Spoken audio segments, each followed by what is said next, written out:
First stop on the Bassmaster Elite Series for 2022 is in the books, the St. Johns River once again this year. Once again, a very interesting tournament, start to finish. John Cruz wins, wire to wire, start to finish. But we're going to look at the Mercury Move of the tournament, Ronnie Moore. And for that, we've chosen Bob Downey. An up and down roller coaster ride, to be sure. Bob Downey, a guy who has had a terrible track record in the state of Florida, Tommy. 2 terrible finishes coming to the St. Johns River to start his Elite Series career the last 2 seasons. But man, Tommy, did he redeem himself this time. Started the week off very, very strong. 27 pounds, 4 ounces on day 1.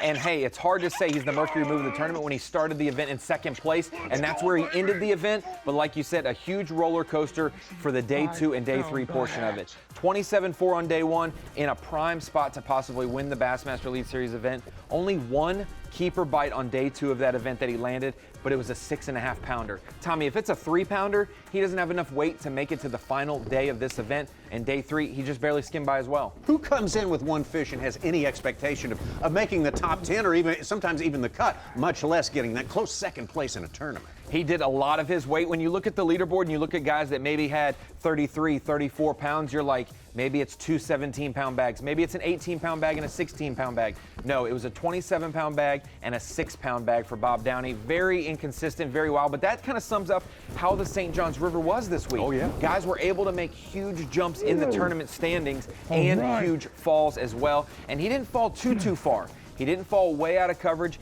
He ended up getting 10 pounds on day 3, went into the final day in that lower portion of the top 10, 7th, 8th, 9th place, but he had a monumental task. It wasn't how far back he was position-wise, it was how far he was behind John Cruz weight-wise, and that's what made his comeback on the final day so dramatic. Fishing in the Salt Springs area to the west of Lake George. He had company in there. It's a well-known spot. It's warmer water.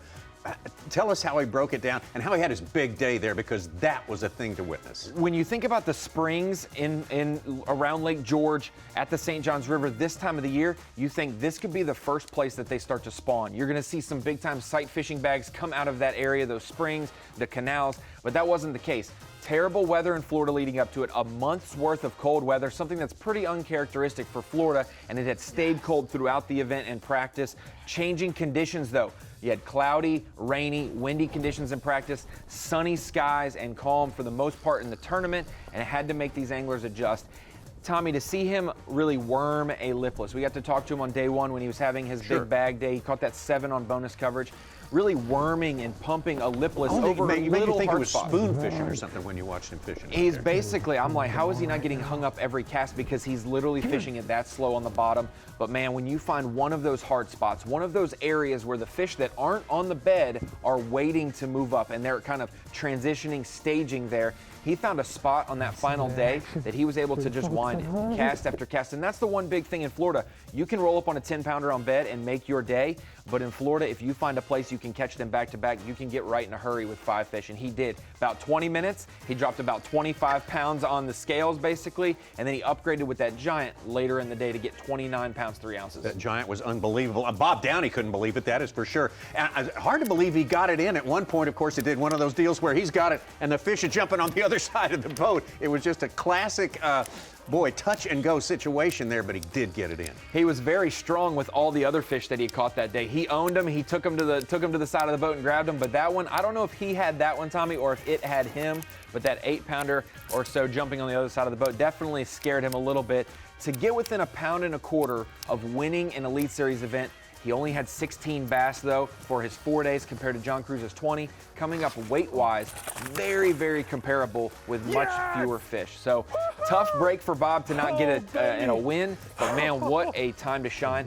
Tommy, he basically had 3/4 of his weight for 2 days of competition. The 2 days in the middle didn't even match one of his biggest days. It was very incredible, very odd event, but it was very compelling to see him come back like he did. Someday he'll stop thinking about day number 2.